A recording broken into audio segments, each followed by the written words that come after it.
Ya, assalamualaikum warahmatullahi wabarakatuh. Halo semuanya, selamat datang di video pembelajaran TIK kali ini. Nah, bagaimana selama di tahun 2020 ya? Tentu di tahun 2020 ini kita sangat banyak cobaannya ya, sangat banyak cobaannya, mulai dari banjir, kemudian sampai sekarang ini masih berlanjut, yaitu di era pandemi COVID-19 ini masih belum selesai. Nah, kita semoga di tahun 2021 ini kita bisa menjalankan aktivitasnya dengan seperti biasa, yaitu bisa tatap muka di sekolah seperti itu. Dan tetap kita harus bisa ikhtiar dan tetap tawakal, oke?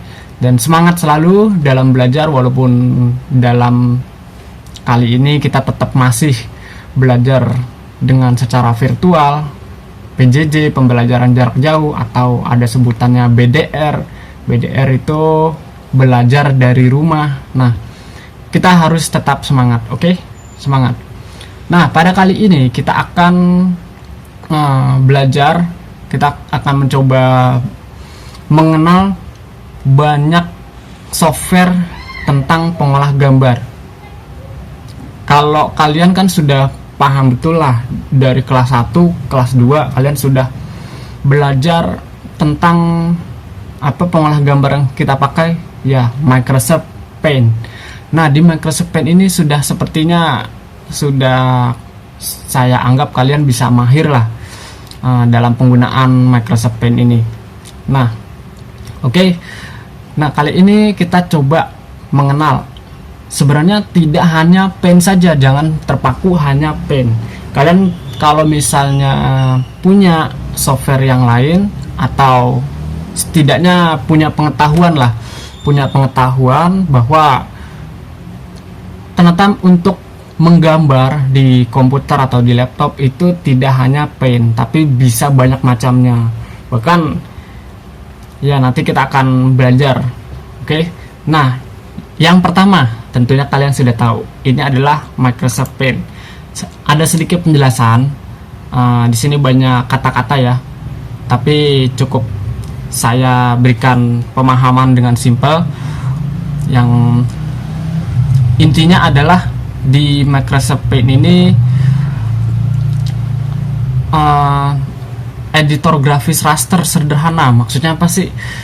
Intinya adalah untuk pengolah gambar seperti itu, untuk mengolah gambar yang disediakan oleh Microsoft Windows.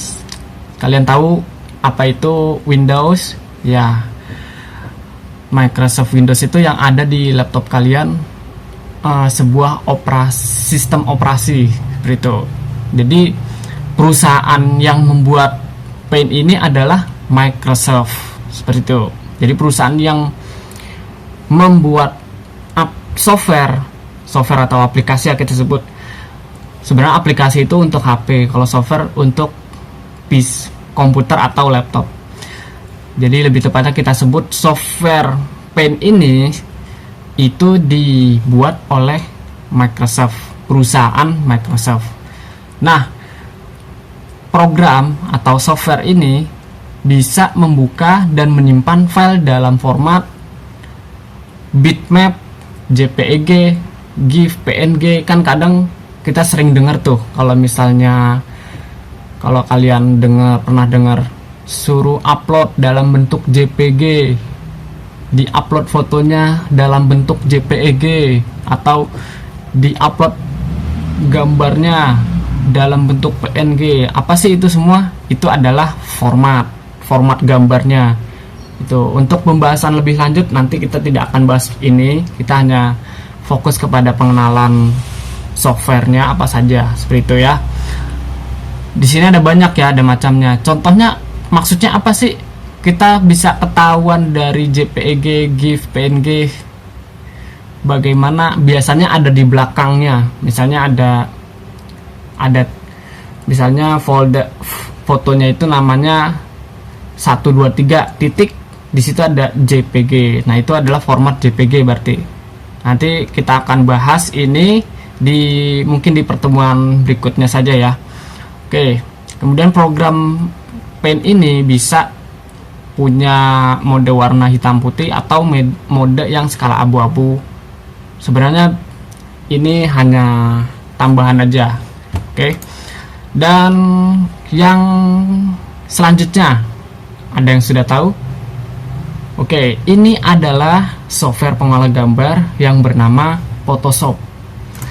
Apa sih Photoshop? Nah, Photoshop ini dibuat, kalau yang tadi Paint dibuat oleh Microsoft, kalau Photoshop ini dibuat oleh perusahaan yang bernama Adobe. Tulisannya Adobe, tapi dibacanya Adobe. Oke? Paham ya? Nah, Adobe Photoshop, nama lengkapnya ya, Adobe Photoshop ini, atau biasa disebut Photoshop, adalah perangkat lunak editor citra. Maksudnya apa? Ya pengolah gambar. Intinya itu pengolah gambar. Ini cuman bahasa dari internet. Sini saya langsung ngambil bahasa dari internet biar kalian punya wawasan juga, pengetahuan, literasi lah ibaratnya ya, agar kalian punya kemampuan literasi. Jadi bagaimana membaca sebuah paragraf, kemudian kita bisa memahaminya, seperti itu. Nah, Adobe ini dikhususkan untuk pengeditan foto atau gambar. Jadi lebih dikhususkan untuk ngedit foto. Misalnya, pernah nggak kalian disuruh mengumpulkan foto dengan background warna merah? Biasanya kalau kalian ingin membuat foto atau mencetak foto dengan background warna merah 4x6 misalnya, atau 3x4, itu kalian kemana? Ke tukang fotokopi kan. Nah, di tukang fotokopi ini abang-abangnya nih udah bisa mahir dalam mengolah gambar atau mengolah foto lewat Photoshop gitu. Jadi dieditnya lewat Photoshop, atau bisa juga kalian moto di belakangnya backgroundnya warna merah, itu bisa aja. Cuman kalau misalnya kalian tidak foto di belakangnya ada warna merah, itu biasanya karyawan fotokopinya itu langsung ngedit menggunakan Photoshop gitu. Jadi backgroundnya diubah menjadi warna merah, seperti itu. Jadi paham ya kenapa kok dikumpulkan foto 3x4 bisa backgroundnya warna merah ya? Pernah nggak kalian berpikir seperti itu? Nah, pada kini bisa. Nah, pada pertemuan kali ini kalau kalian mendengarkan, jadi bisa memahami, oh ternyata seperti itu. Oke, menggunakan software Photoshop. Nanti kalau misalnya ditanya, bang, iseng-iseng aja nanya pakai fotokopian, bang pakai softwarenya apa? Kalau nggak Photoshop, insya Allah Photoshop semua, kebanyakan Photoshop. Atau ada yang satu lagi nih, yaitu adalah ini gambarnya. Apa? Sudah ketahuan tuh? Ya, CorelDRAW Graphic Suite. Nah, CorelDRAW ini sama seperti Photoshop, editor grafik, namun yang membedakan adalah ini yang membuat dari perusahaan Corel, nama perusahaannya Corel. Ada di mana lokasinya? Lokasinya di Kanada, seperti itu. Nah, kemudian sama fungsinya CorelDRAW ini untuk mengedit gambar, cuman CorelDRAW ini lebih fokus kepada gambar animasi, gambar-gambar yang memang untuk visual.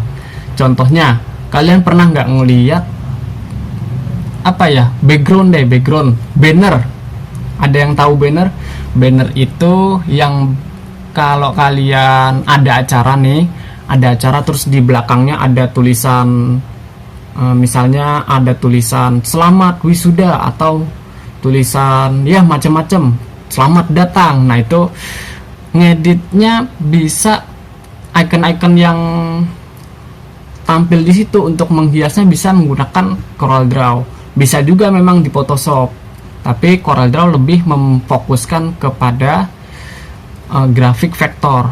Maksudnya apa grafik vektor? Yaitu mulai dari yang gambar-gambar bulat kecil atau hiasan-hiasan. Dia lebih fokus kepada gambar yang seperti itu. Kalau yang Photoshop kan lebih fokus ke editing foto. Oke, paham ya? Oke, itu ya. Nah, itu saja dulu untuk pembahasan ya, pengenalan berbagai software pengolah gambar. Sebenarnya ada banyak sekali, cuman yang di sini yang saya jelaskan hanya yang paling terkenal, yang paling sering dipakai oleh masyarakat umum atau khalayak tuh umum.